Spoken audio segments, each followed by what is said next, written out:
Waktu aku datang ke kedutaan Iran, Iya. ya, bertemu dengan duta besar Iran tanggal 2 Maret ya.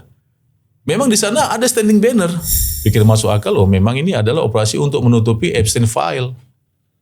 Oh iya. Baca nggak? Itu karena lo udah nyebut tadi, itu pertanyaan gue selanjutnya. Apa kata duta besar Iran terhadap posisi Indonesia sekarang? Di Tel Aviv, ya orang-orang di Israel mereka masih denial atau mereka barangkali dibatasi juga akses mereka terhadap. Tapi kan mereka tahu betapa tidak nyamannya tinggal di bunker itu. Ya. Sekarang orang sudah membicarakan tentang kemungkinan Benyamin Netanyahu meninggal dunia. Tidak adil, PBB juga tidak adil kan? Ada hak veto 5 negara di sana, ya kan? Itu sudah jadi gambaran juga. Ini akan baru nih petanya nih, gitu. Mestinya sih tidak sampai 10 hari lagi sudah selesai ini perang.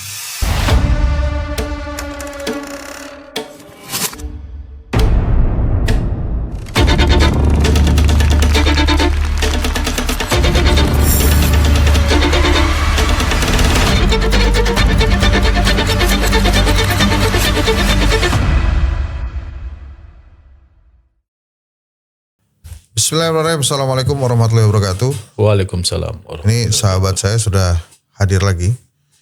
Kemarin kami berdua bersama Ketua IKA Unpad itu hadir di acara yang diselenggarakan Bank Saganda di ITB. Jadi ada Ketua Umum IKA Unpad dan Waketum. Kita doang ya, berdua ya. Waketum IKA Unpad ya.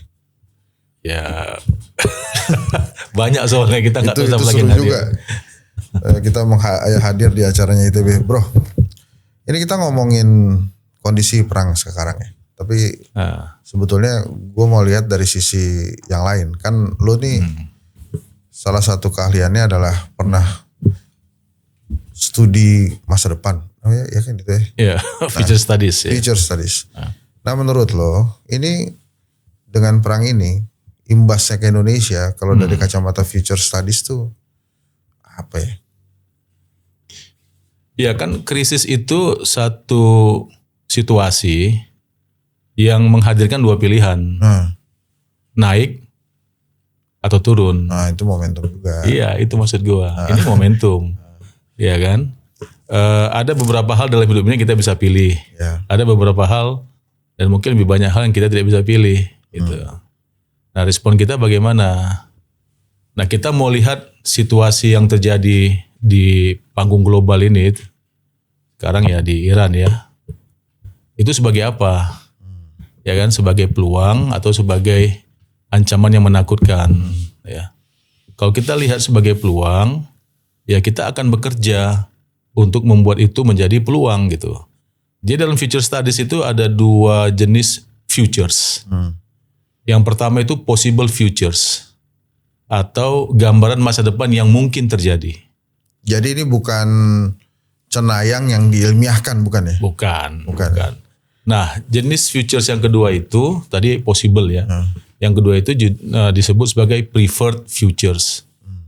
Gambaran masa depan yang kita inginkan gitu. Jadi kalau kita bicara tentang possible futures itu kan semua hal jadi mungkin. Yang paling mungkin sampai yang paling tidak mungkin. Itu kan tetap saja possible namanya. Di list lah itu, di daftar. Nah nanti dari daftar itu berapa senario-senario itu kita mau yang mana.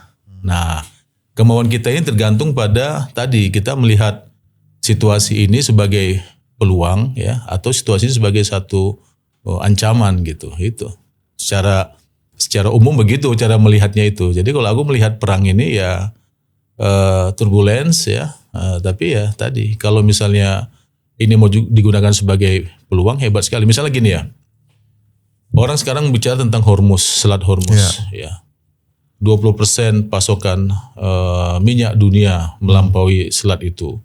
Untuk Indonesia barangkali sekitar 5% saja gitu ya, karena kita juga masih banyak sumber minyak dari negara-negara Afrika yang lain, Angola, Nigeria gitu. Bahkan kita juga punya Venezuela loh. Ya kita punya perusahaan Prancis sebetulnya berbendera Prancis, tapi anak perusahaan Pertamina memiliki 71% sahamnya. Jadi kan punya kita tuh ya. Lupa aku namanya. Nah, jadi kalau misalnya nanti sudah terjadi normalisasi industri migas di Venezuela, lumayan juga kita itu punya pasokan baru lagi. Nah, oke lah kita abaikan dulu sumber-sumber yang lain itu karena kelihatannya publik kita nih fokusnya hanya pada Selat Hormuz. Nah, katakanlah memang terjadi gangguan pasokan, apalagi Menteri Energi bilang cuma 23 hari apa, nah gitu ya. 20-an hari. 20-an hari gitu ya.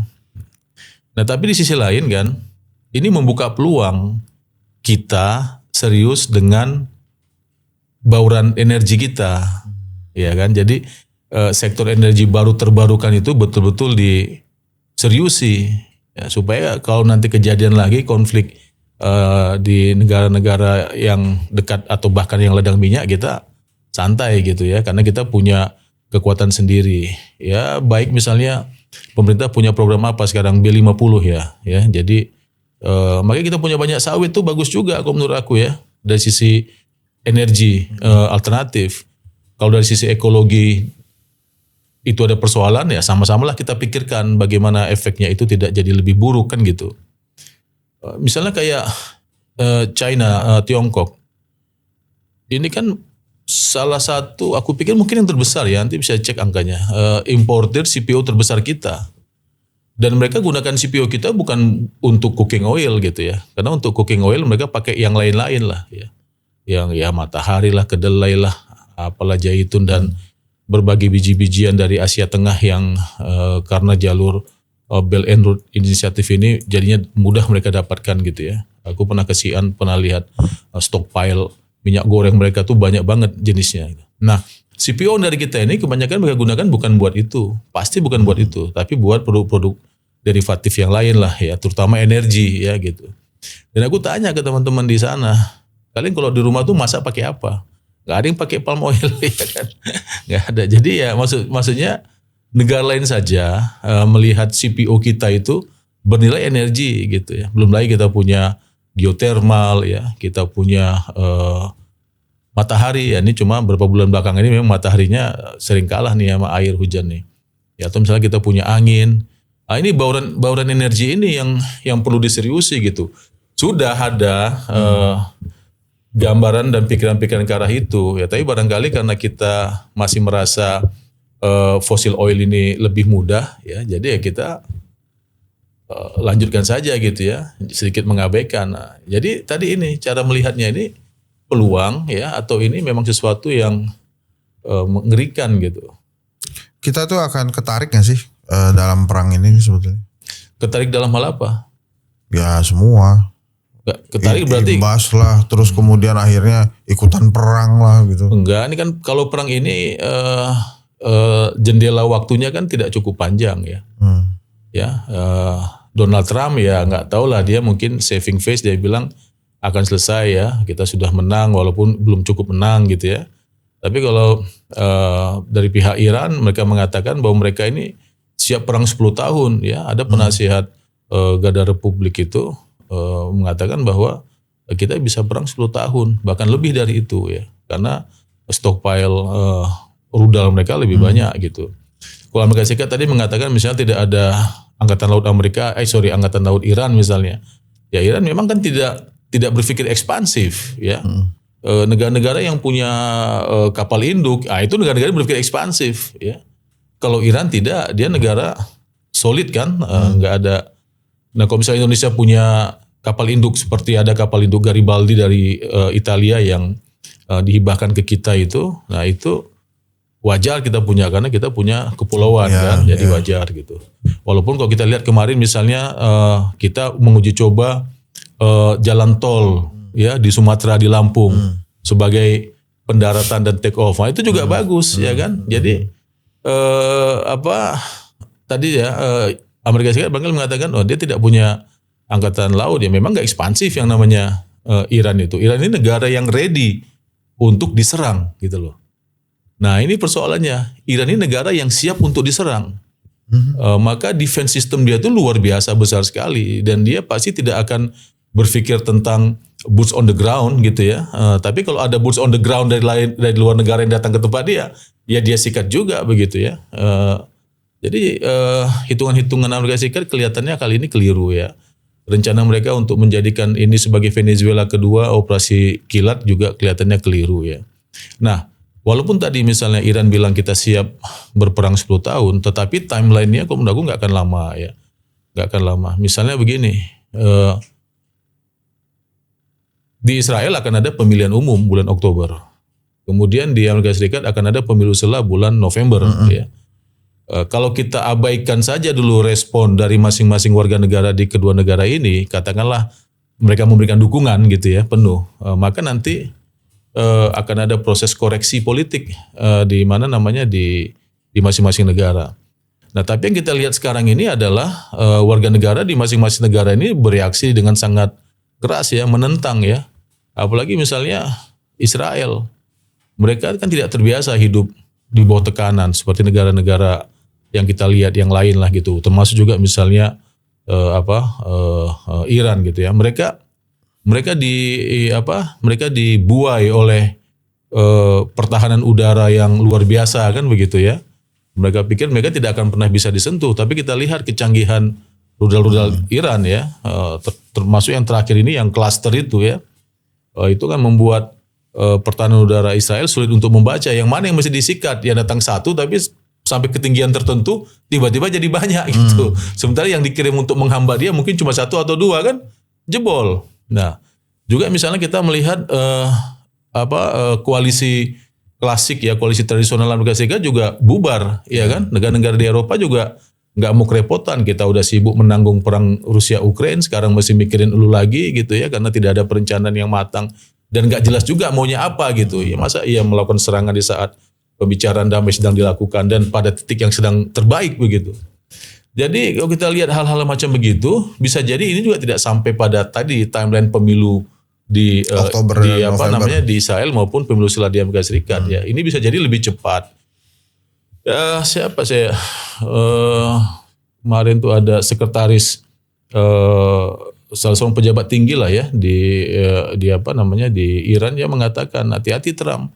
Nanti bisa lu yang dilenyapkan gitu ya, eliminating istilah yang dia gunakan begitu. Jadi ya ini insya Allah tidak akan berlanjut untuk waktu yang lama ya, karena kalau misalnya kita lihat perbandingannya yang dalam waktu dekat ini adalah Venezuela, tentu ini bukan Venezuela. Kalau kita lihat misalnya kita bandingkan dengan gue baru lihat ini dengan Irak misalnya tahun 2003, ini juga Iran bukan Irak gitu ya, karena kalau Irak itu ketika Yun Movik dan IAEA datang ke Irak untuk menyelidiki tentang persenjataan Irak ya, dia punya rudal Al-Masur kalau tidak salah namanya, yaitu tidak mengkhawatirkan ya, daya rusaknya tidak mengkhawatirkan gitu. Tapi kalau ini kan kita udah lihat tahun lalu kita sudah lihat, tahun ini kita lihat lagi gitu. Gue tertarik juga dengan negara yang lo suka kunjungi tuh, Korea Utara. Yeah. Akankah dia involve ke perang ini nanti? Korea Utara merasa tidak perlu, aku pikir, untuk involve dalam arti mengirimkan persenjataan ya. Karena Iran mampu ya. Aku rasa tidak ya, karena mereka tahu kalau mereka bagi konsentrasinya, kan mereka masih punya ancaman yang existing juga gitu ya. Sama seperti Korea Selatan, begitu Amerika Serikat minta supaya sistem pertahanan udara SAT-nya ya, Terminal High Altitude Air Defense-nya itu dipindah gitu ya untuk membantu ke Iran, mereka teriak-teriak dong. Ya, teriak-teriak kenapa? Ini gimana? Nanti kalau ini lo bawa terus gue disikat, gue bisa apa kan begitu? Ini kekhawatiran ya. Jadi kalau sampai titik ini, aku rasa Korea Utara tidak merasa perlu untuk melibatkan diri, karena mereka juga pasti akan melihat ini kan, statistik di atas meja kan, melihat posisi bola lah ya, ball position ini sudah mana nih gitu ya. Kelihatannya sekarang ball positionnya lebih berat ke pihak Iran, jadi buat apa juga dibantu gitu. Nah, Rusia juga begitu ya, walaupun kemarin Putin dan Donald Trump yang menghubungi Putin, dan mereka bicara cukup lama katanya, membahas ya konflik di Ukraina juga, dan juga membahas ini situasi di Iran gitu, walaupun tidak tahu detail informasi yang disampaikan gitu ya. Tapi belum ada ya. China juga dia ya masih mengecam biasa saja gitu ya. Jadi semua orang menunggu-nunggu karena melihat bahwa Iran bisa menghadapi ini gitu ya. Apalagi misalnya negara-negara Timur Tengah, negara-negara Teluk juga repot ya dengan apa namanya, dengan aksi retaliasi yang dilakukan Iran yang dimungkinkan ya dilindungi oleh pasal 51 Piagam PBB. Jadi sekarang mereka menghabisi pangkalan-pangkalan Amerika Serikat. Ya ini nanti nih ya. Kalau misalnya kemarin setelah drama Venezuela kita dengar Donald Trump teriak-teriak tentang Western Hemisphere, ini nanti bisa jadi apa? Mau bilang Persian Hemisphere, mungkin nanti yang orang-orang Arab agak nggak suka ya. Tapi bisa terjadi situasi di mana nanti tidak ada lagi pangkalan militer Amerika Serikat di negara-negara Teluk. Hancur semua. Bisa hancur semua. Jadi akan jauh sekali ya. Nanti mungkin yang paling dekat tinggal yang di Turki kali ya. Di Turki atau yang ya kalau Diego Garcia masih mau dia pelihara nggak apa-apa lah. Karena itu kan di perairan di samudra atau misalnya di Siprus. Ya. Atau tapi yang sisanya di Eropa tuh. Yang teluk bisa jadi sudah habis gitu ya. Nah, ini kan menarik nih wajahnya. Nah, tapi lo tadi sempat bilang Iran itu negara yang siap diserang. Masa Amerika nggak tahu itu? Nah itu yang bikin orang juga tidak tahu kenapa Amerika Serikat seperti tidak tahu begitu. Itu jadi persoalan ya. Nah, ini yang jadi persoalan ya, karena mereka siap untuk diserang dalam arti waktu yang mereka gunakan untuk mempersiapkan kuda-kuda mereka itu kan lama sekali ya. Dan militer mereka itu ada, saya tidak tahu juga ini apakah benar atau tidak, tetapi ada yang mengatakan bahwa sifat komando di mereka itu kalau perang darat itu desentralisasi gitu ya. Jadi nanti komandan-komandan itu mereka boleh mengambil keputusan di lapangan gitu. Kalau misalnya terjadi katakanlah perang kota atau apa gitu ya, ada boots on the ground dari Amerika Serikat gitu. Kita mundur sedikit ke Amerika Serikat. Ini kan sepanjang yang gue ingat, yang namanya Partai Republik itu begini nih. Dulu waktu Bush juga, Bush senior ya. Iya. Dan itu junior. Kan serang Irak ya. Junior serang Irak. Ya junior perang Afghanistan. Dan juga perang serang Irak. Ya. Itu tapi yang gue ingat banget tuh serang Irak itu si Bush senior itu. Yeah. Nah itu terus anaknya begitu juga. Nah ini sekarang Trump begitu juga. Yeah. Nah memang Partai Republik Amerika itu selain konservatif memang pikirannya perang aja. Nah biasanya begini, biasanya konservatisme itu di Amerika Serikat itu ya konserv ya, jadi Amerika for Americans. Doktrin Monroe itu kecenderungannya tidak tertarik untuk ekspansif. Nah yang punya kecenderungan untuk ekspansif ini biasanya Demokrat. Karena ada tugas suci mengembangkan demokrasi. Dan kita ini kan sedang bicara tentang satu episode setelah Perang Dingin ya. Yes. Jadi setelah Soviet bubar itu, tiba-tiba ada lapangan yang begitu besar di mana Amerika Serikat merasa harus berperan lebih besar ya. Yang pertama tadi misalnya kalau kita katakan perang Irak zaman George Bush itu kan Sovietnya masih ada ya. Itu betul-betul di ujung Soviet tuh tahun 91 karena Soviet bubar itu Desember 91 gitu ya. Tapi kalau kita perhatikan yang anaknya ya, ini kan masa di mana memang tidak ada lagi penantang baru ya, penantang baru blok barat kan nggak ada. Nah ada hukum eksistensialisme tuh yang bilang bahwa eksistensi harus ada lawannya. Iya, jadi kalau tidak ada eksistensi yang lain maka lu nggak ada sebetulnya. Iya, itu yang terjadi antara Apple dan Microsoft lah kalau di bisnis itu kan. Iya, jadi karena tidak ada blok timur maka blok barat kehilangan relevansi.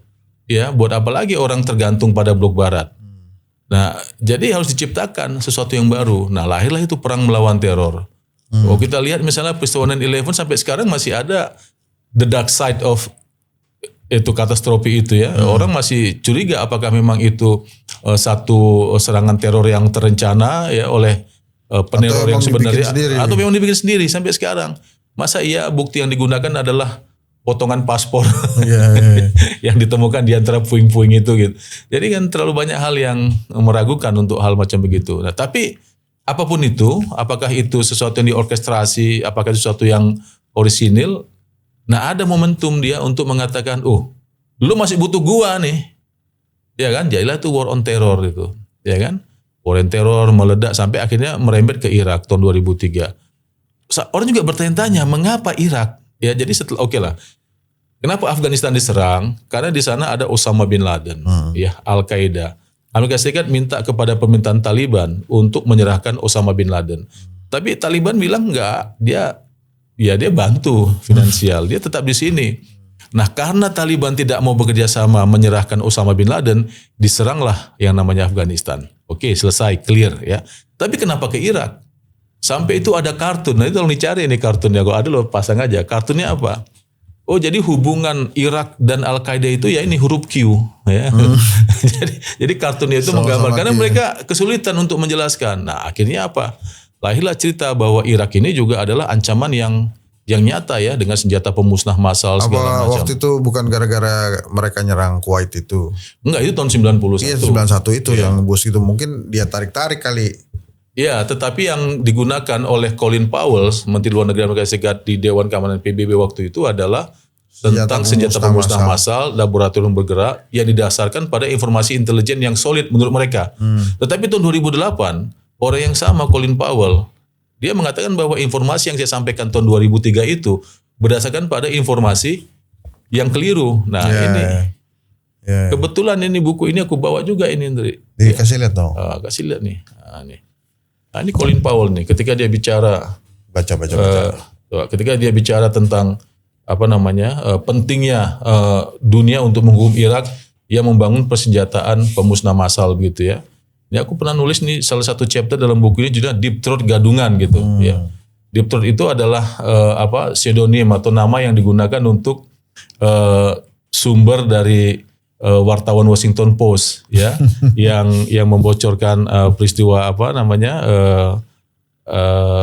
peristiwa yang akhirnya nanti ujungnya adalah Nixon harus mundur karena di-impeach gitu ya. Jadi ada sumber yang deep throat gitu, deep throat kan tenggorokan dalam gitu. Jadi sumber rahasia banget. Nah, di sini juga ada deep throat, tapi belakangan ketahuan bahwa deep throat ini adalah orang yang tidak punya kapasitas untuk menyampaikan informasi apapun, dan dia nyanyi karena dia tahu nyanyian dia tuh ada harganya, yaitu perlindungan diri dia di Jerman. Nah, jadi akhirnya Colin Powell minta maaf tahun 2008. Tapi Saddam Hussein sudah digantung. Irak sudah hancur-hancuran begitu. Nah, jadi tahun 2003 itu yang terjadi. Nah, sekarang ini juga ancamannya adalah kita harus preemptive strike. Ya, kita harus menyerang lebih dahulu. Kalau tidak nanti kita diserangkan, itu alasan dia. Padahal sedang pembicaraan damai nih di Jenewa ini. Dan di Jenewa itu, kalau menurut Menlu Oman yang menjadi mediator, Iran mengatakan kami tidak bisa menyerahkan senjata nuklir karena kami tidak punya senjata nuklir. Ya. Bahkan Ali Khamenei, almarhum, mengharamkan pengembangan uranium untuk persenjataan nuklir. Karena senjata nuklir itu melawan prinsip Islam dalam perang. Nah, dalam perang, Islam kan dibolehkan untuk perang dalam konteks membela diri, ya kan, perangilah setelah kau diperangi gitu. Nah, tetapi tetap saja dalam perang itu ada objek-objek yang tidak boleh diserang, dan lebih banyak yang tidak boleh diserang daripada yang boleh diserang. Yang boleh diserang apa? Yang boleh diserang adalah pihak yang memang berperang. Tapi anak-anak, orang tua, ya, wanita, bahkan tumbuhan pun tidak boleh dicolek, kan begitu. Nah, tapi senjata nuklir ini kan dia tidak diskriminatif. Begitu dia meledak, udah kena semua. Semua kena. Makanya dia melanggar prinsip perang dalam Islam gitu. Diharamkanlah itu. Jadi kita tahu dalam pembicaraan itu bahwa Iran memang tidak punya pretensi untuk membangun senjata nuklir seperti yang selalu dituduhkan oleh Amerika Serikat. Nuklir mereka kembangkan untuk tujuan-tujuan damai, energi misalnya. Ya.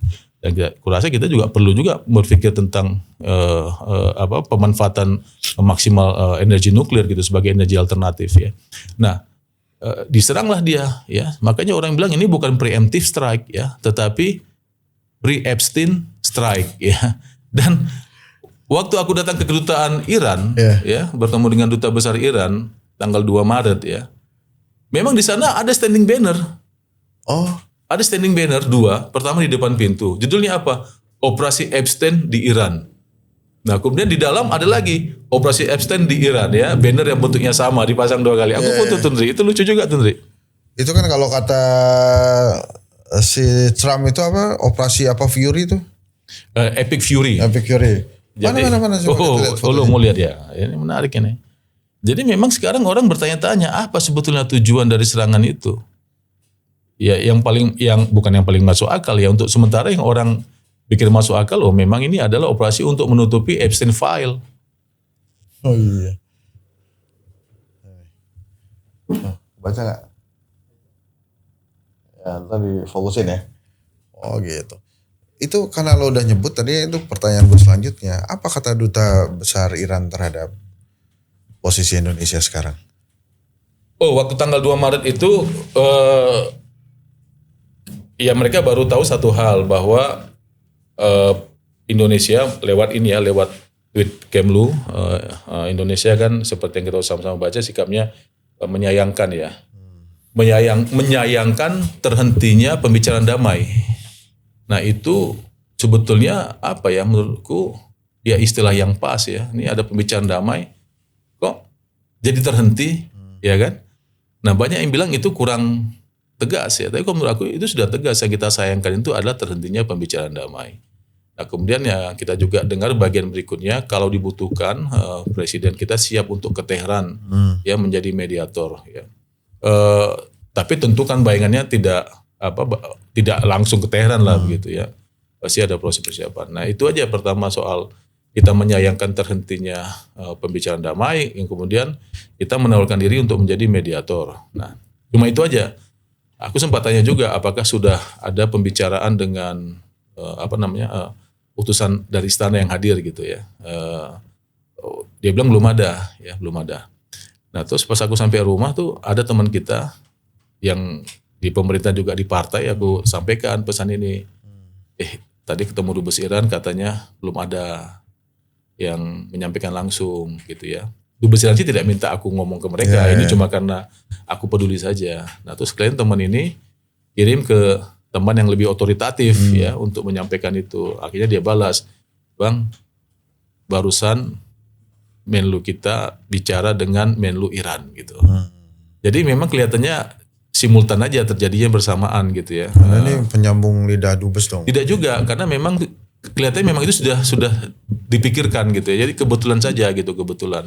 Tapi kan di media sosial tuh ada yang seperti menyerang pemerintahan Indonesia ya. Komentarnya bahwa Dubes Iran menyesalkan apa yang telah dilakukan oleh Indonesia dan lain. Tapi itu enggak, kalau dalam pembicaraan lo enggak kejadian. Enggak, kan Dubes itu adalah wakil pemerintah ya. Tentu setiap pemerintahan negara manapun mereka tahu batas-batas terluar dan batas-batas terdalamnya.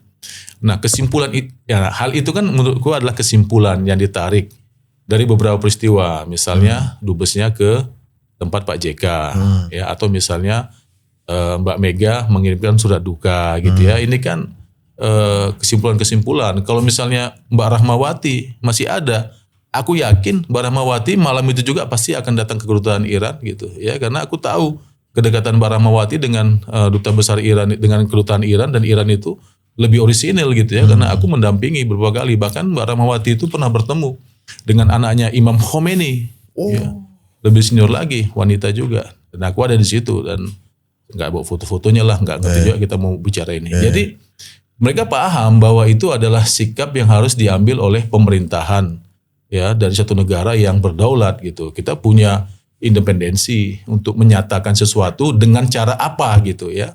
Sama seperti mereka juga, Iran juga gitu. Mereka juga punya independensi untuk menyatakan sesuatu dengan cara yang mereka mau gitu. Tidak ada sinyal bahwa mereka kecewa pada kalimat-kalimat dalam tweet Kemlu itu misalnya ya, karena tadi mereka ini pemerintah.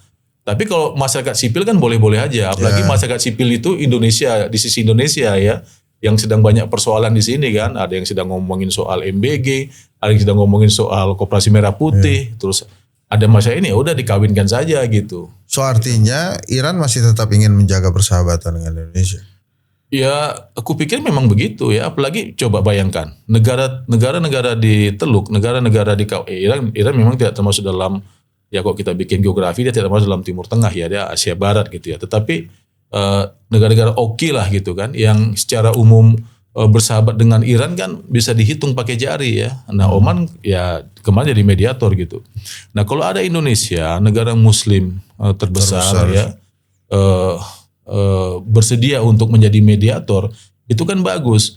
Dan ini bisa-bisa begini loh, yang bisa-bisa minta bantuan Indonesia nanti bukan Iran. Tapi ya, Amerika Serikat minta tolong ya, sampaikan ke Iran nih, udahlah stop deh gitu, bisa jadi begitu gitu. Nah, mediator ini kan seperti muazin. Ya, dia azan saja, ya kan? azan dan karena dia tahu bahwa damai itu adalah hal yang baik ya, karena muazin tahu bahwa sholat itu perintah Tuhan gitu ya. Tapi orang yang mendengar itu mau atau tidak itu kan hal lain. Ya kan? Apakah Amerika Serikat mau atau tidak itu kan terserah Amerika Serikat. Apakah Iran mau atau tidak, ini saya ngomongnya waktu itu ya, di hari pertama. Itu kan juga terserah Iran. Mungkin aja Iran bilang, ya gue nantilah jamak dulu lah gitu. Gue lagi ada urusan penting nih, gue jamak dulu gitu. Itu kan ya, yang penting sebagai seorang muazin, sebagai seorang yang bertugas untuk mengingatkan, sudah mengumumkan, sudah melakukan kewajibannya gitu. Nah tapi kan pasti Donald Trump sama Benjamin Netanyahu tidak mengenal istilah jamak kan gitu. Cuma Iran kan dia bilang barangkali gue jamak dulu deh, gue gunakan dulu hak gue yang dijamin oleh pasal 51 Piagam PBB, hak retaliasi itu untuk memberikan balasan yang setimpal gitu. Kita ngobrol nih hari ke-10 kalau gue nggak salah. Hari ke-10 ya. Hari ke-10. Kalau Ramadannya hari keberapa? Hari keberapa ya? Udah mulai tul qadar lah pokoknya. Tergantung. Ya. Lu puasanya kapan? Bro, kira-kira akan sampai nggak 10 hari ke depan perang ini? Mestinya tidak sampai. Mestinya nggak sampai. Mestinya tidak sampai. Udah macam-macam ya. Sekarang orang sudah membicarakan tentang kemungkinan Benjamin Netanyahu meninggal dunia. Adiknya katanya kena tuh. Ada kepala CIA-nya sudah kemarin aku lihat tayangan kantung mayatnya gitu. Oh. Ya, jadi memang akan terjadi percepatan ya. Juga kita sekarang sudah melihat kehancuran di Tel Aviv ya. Mungkin orang-orang di Tel Aviv, ya orang-orang di Israel mereka masih denial atau mereka barangkali dibatasi juga akses mereka terhadap itu. Kan mereka tahu betapa tidak nyamannya tinggal di bunker itu ya. Ya jadi ya mestinya sih tidak kalau menurut aku ya, mestinya tidak. Jadi perang ini bisa berakhir tentu saja dengan skenario yang kita tidak inginkan, Iran dikuasai ya, bahkan misalnya ada boots on the ground dalam besar-besaran kemudian tumbang dan seterusnya ya, tapi bisa juga sebaliknya gitu ya, atau bisa juga nanti bentuknya tadi kita akan melihat wajah Timur Tengah yang baru ya. Jadi Amerika Serikat dia sudah kalah di Afghanistan ya. Dia juga sudah ditinggal oleh Pakistan ya. Kemudian ya sekarang tinggal India nih yang kerepotan ini ya kan. Nah, terus nanti itu bisa jadi gambaran juga ini akan baru nih petanya nih gitu. Mestinya sih tidak sampai 10 hari lagi sudah selesai ini perang. Itu kalau pemilu setelah Amerika Serikat tidak memberikan dukungan kepada Republik dan Trump, itu gimana ya? Ya nanti presiden akan berkuasa tanpa dukungan Kongres. Sehingga nanti usul-usul dari presiden itu bisa diveto terus. Dan ini hal yang biasa. Dulu Obama juga begitu. Waktu dia menang, Demokrat masih berkuasa di Kongres. Tapi 2 tahun kemudian pemilu setelah Demokratnya kalah, Obamanya kerepotan. Maka dia beberapa kali punya rancangan anggaran tidak disetujui. Akhirnya shutdown government kan. Tidak bayar gaji dan seterusnya gitu. Ini hal yang biasa di Amerika Serikat. Oke, bro. Misalnya, ini kan kalau kita tarik-tarik nih ya, mungkin ada, ini mohon maaf kalau salah dan mohon maaf kalau nggak berkenan. Menurut gue ada beberapa hal yang dijadikan alasan oleh pemerintah Indonesia menghadapi fenomena dalam negeri. Lo merasakan itu nggak? Misalnya ekonomi yang lagi sulit, terus kemudian kemarin Prabowo bilang kondisi memang lagi nggak biasa-biasa aja, kita mesti siap kondisi sulit. Menurut lo gitu gak sih? Ya kalau gini ya, ukuran dalam hidup ini kan cuma ada 2 pilihan, Ri. Buruk dan lebih buruk.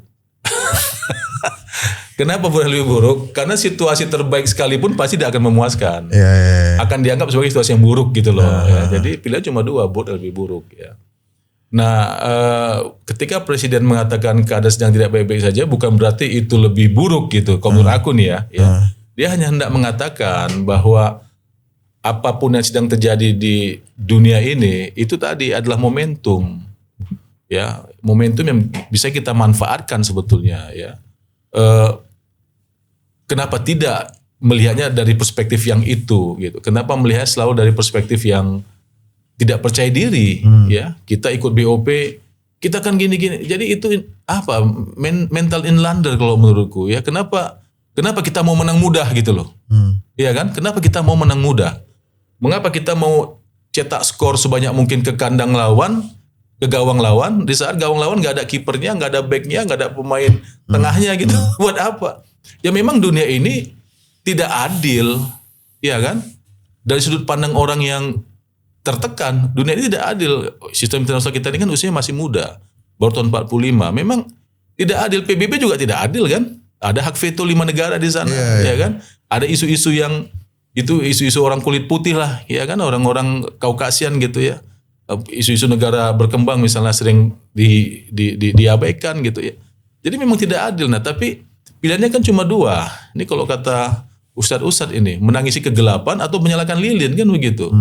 Jadi kalau aku melihat apapun pernyataan presiden kemarin itu dalam konteks untuk membangunkan kembali kita dari kesadaran, lo ini mau nyari kesempurnaan gitu kan? Bukan, ya kan? Pilihannya cuma buruk dan lebih buruk saja. Nah, kalau kita katakan hari ini buruk, ya kita mesti bekerja supaya dia tidak bergerak ke arah yang lebih buruk gitu saja. Itu soalnya juga kan tiba-tiba ada siaga 1 gitu ya. Alasannya kan macam-macam tuh yang kita juga bingung kenapa tiba-tiba ada siaga 1. Ya kalau misalnya Lu bingung ya? Gue agak bingung gitu karena framework gue kan darurat komunikasi. Jadi karena gue lihatnya dari komunikasi ada komunikasi yang kurang. Putus ya, iya. Nah itu kalau kita anggaplah kita mengamini apa prediksi lo ya bahwa perang ini nggak akan lama lagi. Iya. Ya gue sih senang-senang aja. Iya. Dan semoga juga langsung membaik tuh. Karena kan kemarin tiba-tiba ada panic buying lah, kemudian ada katanya dolar yang menembus 17.000 kemudian. Nah tapi itu selalu dikait-kaitkan sama perang gitu. Maka mungkin ini gue gak tahu ya, gue agak ini juga. Terus tiba-tiba perangnya berhenti itu pakai alasan apa lagi gitu pemerintah maksud gue. Panik buying, aksi ambil untung itu kan hal yang biasa terjadi. Iya dan dalam ekonomi kan kejadian gitu. Tapi kan selalu ditariknya ke perang gitu. Kalau menurut anggaplah doa lu dikabulkan gitu, nggak sampai 10 hari ke depan perang selesai gitu. Tapi terus ekonominya belum baik nih, terus mau pakai alasan apa kira-kira gitu loh. Oh ya, lu mesti tahu. Enggak, lo gak usah jawab itu kan ada apa, ada kegundahan lu ya. Analisa kegundahan lah. Ini gimana terus nanti karena so far kan menurut gua ada beberapa hal yang terjadi di dalam negeri itu bisa ditutupi dengan alasan ada perang. Ada perang Iran Israel Amerika ini. Memang ada apa sekarang di dalam negeri? Lo ya itu makanya gue bilang kan saham turun, rupiah melemah, terus tiba-tiba ada siaga 1, terus katanya ada panic buying dan lain-lain itu loh. Tapi jalan tadi aman-aman aja, tidak ada checkpoint di mana-mana. Nah itu normal-normal aja. Normal-normal aja, tapi ada poskonya. Posko di mana memang nggak ada checkpoint bro. Jadi gue kenapa ngomong gini tuh pengen juga melihat ke pemerintah bahwa harusnya kita tuh punya solusi sendiri, tidak menggunakan alasan-alasan gitu. Kan kalau kita punya solusi sendiri kan asik gitu ya. Gak usah harus ada, ya walaupun pasti terpengaruh, tapi pertanyaan nakal gua, gimana kalau tiba-tiba mereka damai gitu. Tapi terus kondisi dalam negeri belum beres gitu. Lo mau pakai alasan apa lagi gitu. Makanya maksud gua, ini justru ada alasan lain nanti. Ada lagi alasan lain. Penunggang gelap. Ya kan? Kan banyak orang yang menunggangi di balik setiap situasi krisis. Ya itu makanya gue sebenarnya ya gue pengen perangnya selesai. Tapi di lain itu juga gue pengen pemerintah juga tadi itu yang menurut lo bisa ada kesempatan yang bagus gitu, momentum yang bagus. Ini buruan diberesin deh. Gitu sehingga korelasi positifnya ada, begitu perang selesai kita juga membaik. Enggak, aku pikir gini, kita nggak bisa juga memaksakan frame kita itu pada situasi global ya. Ini kan dua hal yang terjadi sendirian ini ya. Kita punya pekerjaan rumah. Nah, pekerjaan rumah kita ini kan tidak dipengaruhi oleh apa yang sedang terjadi, tidak dimensi langsung lah oleh apa yang sedang terjadi gitu. Jadi kita juga mesti menyadari tidak ada perang ya, memang ini persoalan kita ya kan. Jadi ya coba kalau misalnya dibilang ke arah yang lebih buruk, mestinya kan tidak ya. Mestinya program-program kunci pemerintahan sekarang ini akan membangun ekosistem ekonomi yang lebih baik gitu ya. Mestinya kan. Tapi kan itu sendiri pemerintah sendiri yang ngambil pakai alasan geopolitik itu kan. Ya karena barangkali hendak mengikuti jalan pikiran orang kebanyakan. Ya, karena ini perhatiin deh, sejak Januari kemarin sampai sekarang nih sudah hampir 2 bulan, ini tiba-tiba orang Indonesia jadi pengamat geopolitik semua nih.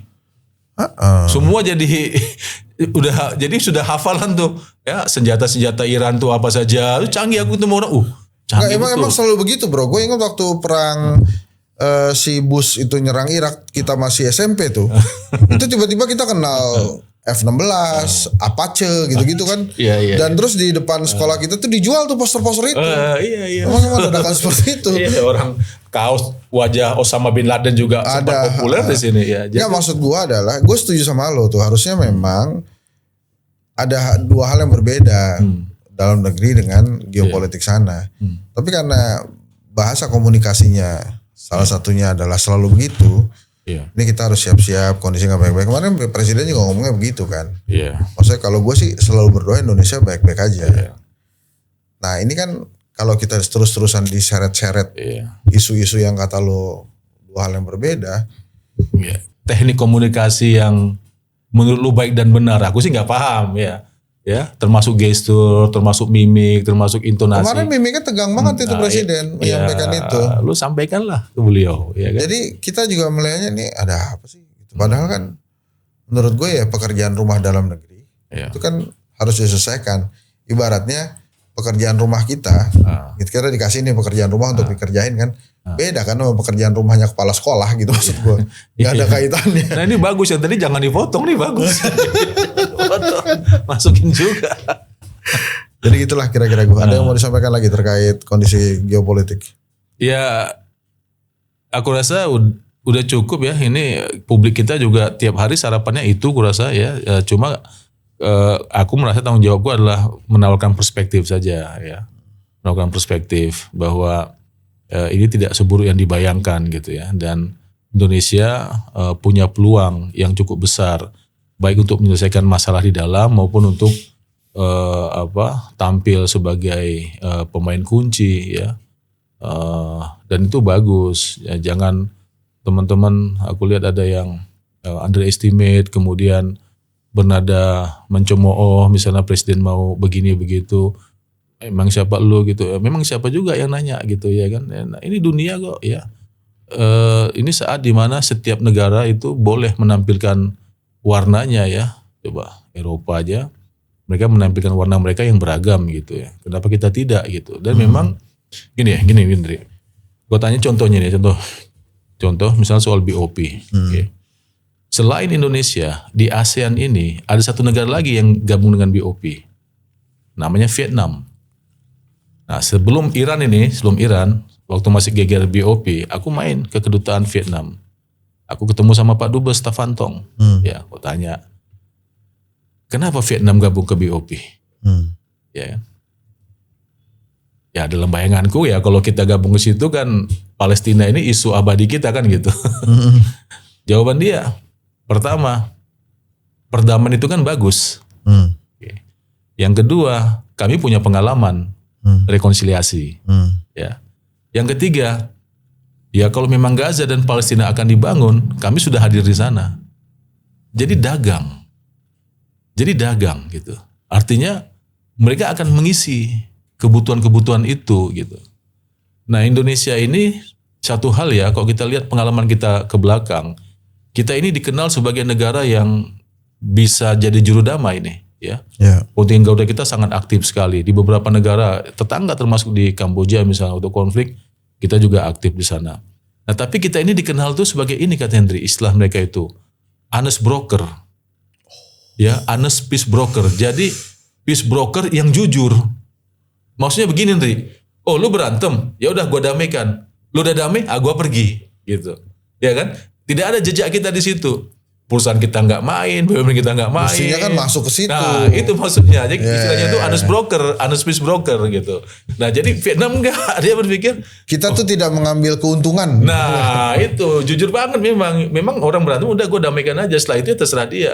Nah jadi ini kan juga perspektif yang menarik gitu ya. Vietnam saja merasa ini penting. Pertama perdamaian itu bagus, yang kedua dia mau transfer pengalaman, yang ketiga ini peluang ekonomi. Gue hadir di situ. Dan bukan cuma soal Palestina kan. Itu kan kawasan. Itu pintu masuk ke kawasan gitu loh. Itu sajalah tambahan sedikit hari ini. Itu dia perspektif dari seorang Teguh Santosa. Orang yang mungkin lebih banyak dari dubes ke dubes daripada dari kafe ke kafe. Terima kasih. Assalamualaikum warahmatullahi wabarakatuh. Waalaikumsalam. Mantap loh. Iya, lu bisa dari ke dubes gitu lebih banyak kali. Besok gua sama si Gian di sini juga kali ya?